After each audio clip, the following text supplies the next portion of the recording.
Beauties, welcome to সাজঘর। আজকে আমি চলে এসেছি খুবই দরকারি একটা জিনিস নিয়ে কথা বলতে। সেটা হলো সানস্ক্রিন। সানস্ক্রিন আমাদের লাইফে খুব ইম্পর্ট্যান্ট একটা পার্ট হয়ে দাঁড়িয়েছে। আসলে দিন দিন সূর্যি মামা আমাদের যে পরিমাণ ভালোবাসা দিচ্ছে, সেই ভালোবাসা এতটাই অতিরিক্ত হয়ে যায় যে তার থেকে প্রোটেকশনের ভীষণ প্রয়োজন। আর সেই প্রোটেকশনের জন্য সানস্ক্রিন আমাদের খুব প্রয়োজন। তো সানস্ক্রিন আমাদেরকে কি হেল্প করছে? সানস্ক্রিন আমাদের ইউভি রেডিয়েশন থেকে বাঁচাচ্ছে। সানস্ক্রিন আমাদের সানবার্ন থেকে প্রোটেক্ট করছে। সানস্ক্রিন আমাদের স্কিন হেলথটাকেও মেনটেন করছে। এছাড়াও সানস্ক্রিনের অনেক বেনিফিট আছে। তো সানস্ক্রিন আমরা কখন ইউজ করব? সানস্ক্রিন আমরা ইউজ করব ফেসটাকে ক্লিন করে নেওয়ার পর। আমরা যদি কোনো সেরাম ইউজ করি তাহলে আগে সেরামটা লাগিয়ে নেব, আদারওয়াইজ ময়শ্চারাইজার লাগিয়ে নেব, তারপর আমরা সানস্ক্রিনটা ইউজ করব। এতে করে কি হবে, আমাদের স্কিনের উপর একটা ব্যারিয়ার তৈরি হবে, যে ব্যারিয়ারটা আমাদের ইউভি রেডিয়েশন থেকে বাঁচাবে।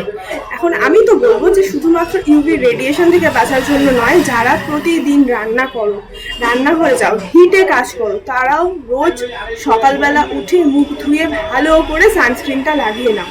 কারণ রান্নাঘরে ইউভি রেডিয়েশন নেই ঠিকই, কিন্তু একটা হিট আছে, যথেষ্ট হিট আছে, যে হিটটা আমাদের স্কিনের ক্ষতি করতে পারে। তাই শুধুমাত্র মহিলারা নাও, পুরুষরাও সমানভাবে যখন তারা হিটে বেরোচ্ছ কিংবা যে কোনো রকমের হিটে কাজ করতে যাচ্ছ, বাইরে বেরোচ্ছ, মহিলা পুরুষ দুজনেই সানস্ক্রিনটা অবশ্যই ইউজ করো। আমি তোমাদের কয়েকটা সানস্ক্রিন দেখিয়ে দিচ্ছি। এগুলো SPF 60, এটা SPF 50, এটা SPF 50, এটা SPF 50, এটা SPF 35, এটা SPF 50। তো আমরা বিভিন্ন কোম্পানির সানস্ক্রিন দেখলাম।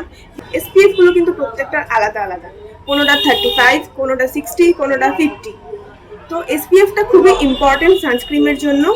বর্তমানে আমরা যেরকম ওয়েদারের মধ্যে রয়েছি, তাতে করে কিন্তু SPF 30 এর নিচে ইউজ করলে আমাদের সেটা কাজ করবে না, স্কিনে অতটা প্রোটেকশন আমাদের দিতে পারবে না। তো অ্যাটলিস্ট SPF 30 ইউজ করবে, তারপর SPF এর পাওয়ার যত বেশি হবে তত বেশি প্রোটেকশন পাবে।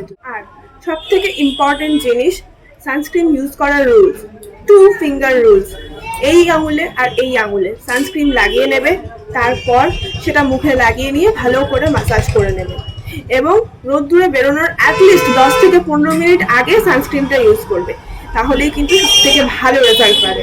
আজকের মতো এখানেই টাটা, দেখা হবে আবার পরে কোনো ভিডিওতে।